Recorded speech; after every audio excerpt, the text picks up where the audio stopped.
శ్రీమాత్రే నమః. పెద్దలందరికీ నమస్కారం. చరణలందరికీ ఆశీర్వచనం అండి. లోకా సమస్తా సుఖినో భవంతు, సర్వే జనా సుఖినో భవంతు. ఈరోజు ఈ వీడియోలో ఏం చూపించబోతున్నాను అంటే అండి, ఒక మధ్యతరగతి కుటుంబం తర్వాత దాని దిగువన ఉన్నటువంటి కుటుంబంలో ఉండే కష్టాలు, నష్టాలు, ఇబ్బందులు, చేసుకునే పనితీరు ఏమైనా నా వీడియోలో మీకు కనిపిస్తాయి. ఆరోగ్యం కోసం నేను వాడేటువంటి కొబ్బరి నూనె కూడా మీకు ఈ వీడియోలో కనిపిస్తుంది. ప్రస్తుత కాలంలో తల్లిదండ్రులను పిల్లలని ఏ విధంగా పెంచుతున్నారో ప్రతి ఒక్కరికి తెలుసు. కానీ నేను నా భర్త వచ్చేసి మా పిల్లలని ఎలా పెంచుతున్నాము అనేది మీకు ఈ వీడియోలో కనిపించబోతుందండి. మాకైతే హాలిడేస్ పిల్లలకి ఎప్పుడొచ్చినా నేను హార్డ్ వర్క్ ఇలాగే చేయిస్తూ ఉంటానండి. ఎందుకంటే అప్పుడప్పుడు నేను మిషన్ కుట్టు కూడా కుట్టుకుంటూ ఉంటాను. తర్వాత గేదెల దగ్గర పని ఉంటుంది. అయితే నేను రోజు ఒకే రకంగా పని చేయడానికి అయితే కుదరదండి. ప్రతిరోజు ఏ రోజు బట్టలు ఆ రోజు ఉతికేసుకోవడం అనేది జరగదు.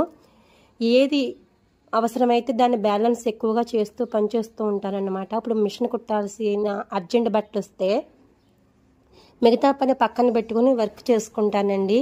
ఎందుకంటే నాకు మిషన్ కుట్టు ఎక్కువగా ఉండదు, గేదెల పని కూడా ఎక్కువగానే ఉంటుంది, కానీ ఆదాయం అంతంత మాత్రమే.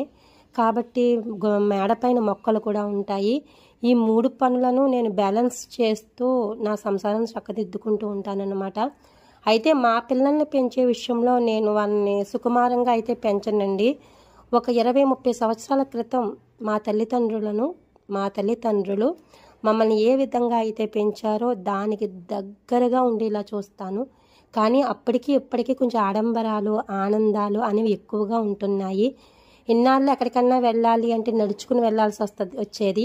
ఇప్పుడు బైక్ మీద వెళ్తున్నాము. కొంచెం ప్రయాణం సులువుతరం అయ్యేలాగా అయితే చూస్తున్నాను తప్ప ప్రతి విషయంలో సుఖభోగులుగా అయితే తయారు చేయడం నాకు అస్సలు ఇష్టం ఉండదని మా భార్యాభర్తలకు ఇద్దరికి కూడా. అందుకే ఈరోజు మాకు పిల్లలకి హాలిడే ఇచ్చారు. హాలిడే రోజు మేము ఎలాంటి పని అయితే చేసుకున్నామో మీకు ఈ వీడియోలో కనిపిస్తుందండి. ప్లీజ్ సపోర్ట్ చేయండి, లైక్ చేయండి. నా ఛానల్ పైన, నా వీడియో పైన మీ అమూల్యమైన కామెంట్ని తెలియచేస్తారని మనస్ఫూర్తిగా ఆశిస్తూ శ్రీమాత్రే నమః. ఈ రోజైతే హాలిడే అండి. మా ఇంట్లో హాలిడే ఎప్పుడు వచ్చినా ఆ రోజు నిత్యదీపం అయితే పిల్లల చేత చేయిస్తాను. మేము దండం పెట్టుకుంటామండి, లేకపోయినా పిల్లలకు మాత్రం ప్రాధాన్యత ఇస్తాను. వాళ్ళే దండం పెట్టుకోవాలి, తర్వాత గురుమంత్రం జపించుకోవాలి, హయగ్రీవ స్తుతి కూడా చెయ్యాలి.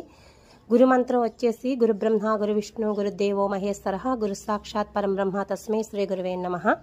తర్వాత గురువే సర్వలోకానాం భిషజే భవరోహిణాం నిధయే సర్వవిద్యానాం శ్రీ దక్షిణామూర్తయే నమః. జ్ఞానానందమయం దేవం నిర్మలం స్ఫటికాకృతిం ఆధారం సర్వవిద్యానం హయగ్రీవోపాస్మహే అనే మంత్రాలను 3 జపింపజేసి తర్వాత మిగతా పనులు ఉపక్రమించేలా చూసుకుంటానండి. అయితే ఈరోజు బట్టల పని పెట్టుకున్నాను. నాకైతే వాషింగ్ మిషన్ ఉంది. వాషింగ్ మిషన్లో సరిగా చేయకపోవటం వల్ల పిల్లల సపోర్ట్ ఉంది కాబట్టి నానబెట్టేసి నేనే ఉతికేసి చిన్నపిల్ల మా అమ్మాయి చేత బట్టలు గుంజింపచేశానండి.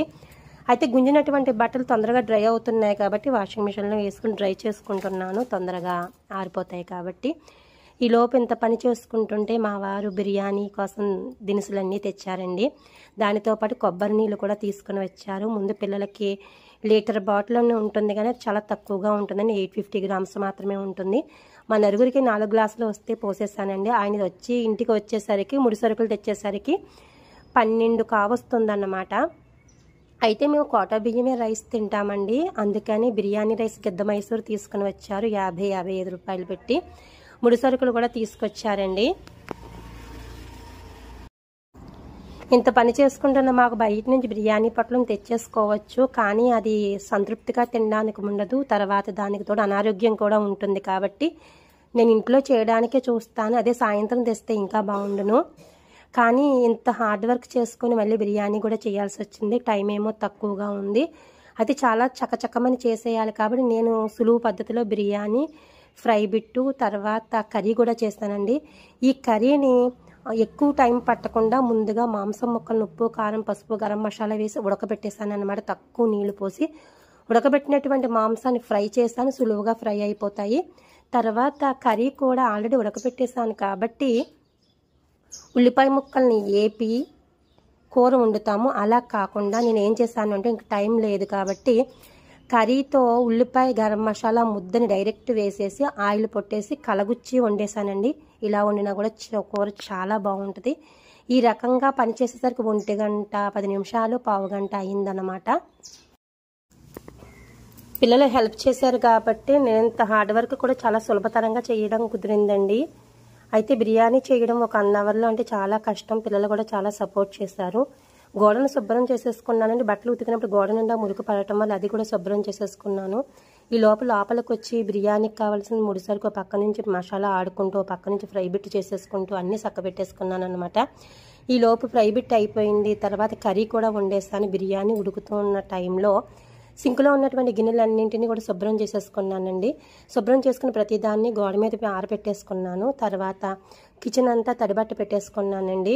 నేను మా పిల్లల్ని పెంచే విధం ఈ విధంగానే ఉంటుంది. వాళ్ళనైతే నేను సుఖభోగులను అయితే తయారు చేయనండి.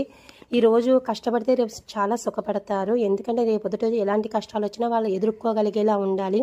మధ్యతరగతి కుటుంబంలో అయినా ఉన్నత స్థాయి కుటుంబంలో అయినా కష్టాలు అనేది తప్పవండి. ఏ చెట్టుకి అంతగాలని ప్రతి ఒక్కరి ఇంట్లోనే ఏదో రకంగా కష్టాలు వస్తూ ఉంటాయి. వాటిని ఎదుర్కోగలగాలి మన పిల్లలు. అందుకే నేను మా పిల్లల్ని ఈ రకంగానే పెంచుతామని మా భార్యాభర్తలు ఇరువురం కూడా. మీ అమూల్యమైన కామెంట్ని తెలియజేస్తారని ఆశిస్తూ శ్రీమాత్రే నమః.